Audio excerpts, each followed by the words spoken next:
So starting week 2, we are going to talk about how our internal system, our organs, and relating to emotions, and also the lifestyle that we have.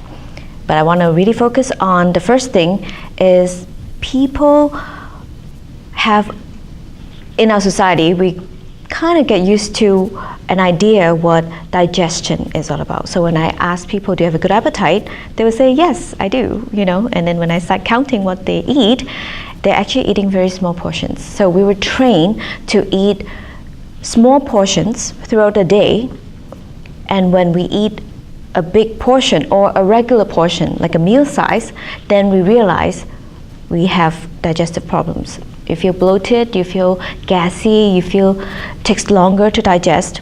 So a lot of times with the information that we have in the world and with the busy lifestyle, we tricked our mind to think that we have good appetite or digestive functioning, but actually we haven't really digested anything. You eat a granola bar, of course it's going to be gone because it's high in sugar, it's easy, it's a small piece of food. It doesn't mean your digestion is fine. And when you get hungry after an hour or two, doesn't mean you have good appetite. It's just really because you haven't really eaten. So, not saying granola bar is a bad thing. Most of them are actually good. Depends on which brand, and look into the ingredients really in detail what they're offering. But if it's the only thing that you're eating for breakfast is a granola bar, you might have to reconsider what kind of food that you're putting in your body, and really look into when I mention how's your appetite, how's your digestive issue. Another concept of people when I talk about digestion in their mind is quite straightforward, and it is really straightforward. So from your mouth, you put in the food, chew for a bit, and then you get into your stomach, and then from the stomach you feel it's going through your intestines and then eliminate it out. So a lot of people think this is the digestive process, partially. And I would have to say from a Chinese medicine perspective, this is kind of the shortcut of what most people think it is. And unfortunately, if that's what it happens, so from the moment you put in the food and the moment you need to run to the bathroom, if it's a really short period of time, then I would have to say it's too fast. Your body really didn't absorb anything. So it really doesn't matter what you invest in your food. So if you pay a lot of money in your organic food, whole foods and good quality food, nuts, vegetables, organic chicken even, are you really taking in the nutrients and transforming and delivering into each organ that needed those nutrients? So that's the part that we really need to focus on, because this transportation and transformation process in your body is the whole purpose of eating. And also the result should be giving you good energy, good bodily functions, hence leads to the creative mind, what you can do after when you have the energy and a clear mind. So what we really need to think about when we eat food, besides it tastes good, besides it's convenient, how fast we can eat, we also have to really consider how much we absorbed in. So doesn't matter what we invest in, again, your investment has to worth in a good return. So that's one thing that we will talk into detail later on. Emotions is a big thing that most people nowadays really aware of as a type of toxin or enhancement to your healthy lifestyle and a healthy body. So most people will categorize as a positive emotion and negative emotions. Negative emotions will lead to some sort of toxin to your body, such as chronic anxiety, chronic fatigue, eating disorder, depression, low self-esteem, being internally or externally aggressive, migraines, or indigestion. So all these potentially will lead to a disease or some sort of disorder in the conventional medicine term. understanding how to express and what it does to us, the emotions, and how it affects our internal organ will be a topic that we'll talk about as well. In Chinese medicine, we actually, over 5,000 of years, we find our way to do some statistic and collect information that actually our organs are very highly connected to different emotions. So for example, heart is connected to joy. That's pretty self-explanatory. When you're happy, you feel like your heart's open. Liver is directly related to our frustration and anger. Spleen is related to overthinking, over-worrying. And lung is related to sadness and grief. And last, kidney is related to the fight, flight, fear type of emotions.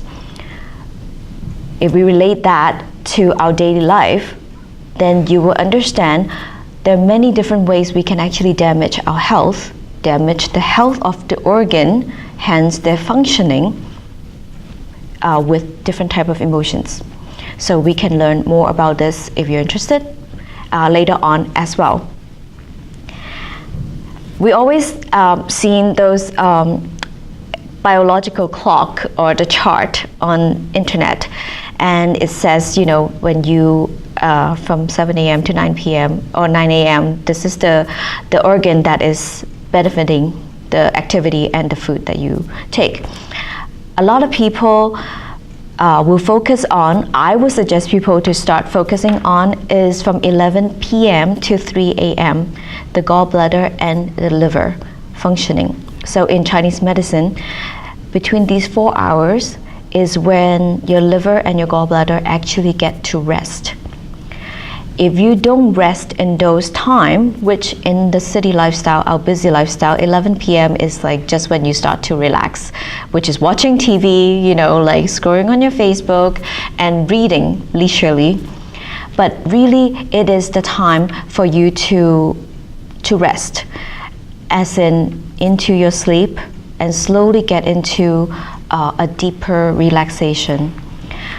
These two organs is the major organ for detoxifying.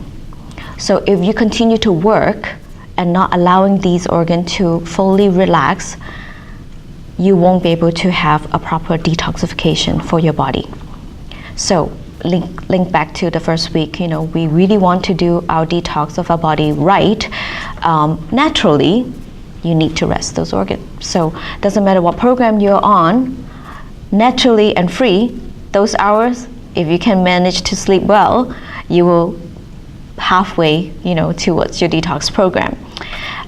Just remember, liver is kind of like the most hardworking person in your company. If your body, as an analogy of a big company, liver is the most hardworking staff that you will ever have. So if you don't tell your liver to rest, it won't rest. And if you want to feed, more workload to your liver will just do it for you.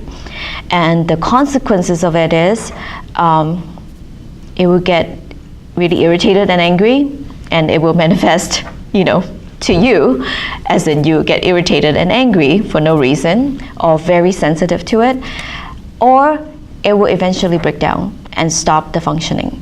Hence, a lot of people will have liver disease or related disease. Or if liver decided to get really angry and throw a fit, it will start to attack other organs. So a lot of people actually have stomach issue, ulcer, acid reflux, or appetite issue, diarrhea, whatnot. Those seem like to be a stomach digestive type of problem. Actually, if we look into a deeper diagnosis, talk a little bit more about lifestyle, a lot of times your seem to be stomach issue, it could be stemmed from not being able to rest properly, from the liver attacking the stomach. So that's something that we would want to look into and be aware of. And also, there are many other methods other than treatments. There are treatments that are more holistic, as in naturopathic, acupuncture, Chinese medicine based, or even just yoga, meditation.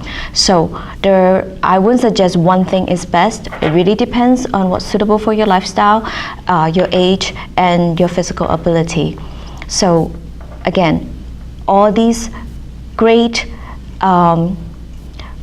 wellness type of exercise or method or treatments, you can only choose based on what your body is the most suitable for at that moment.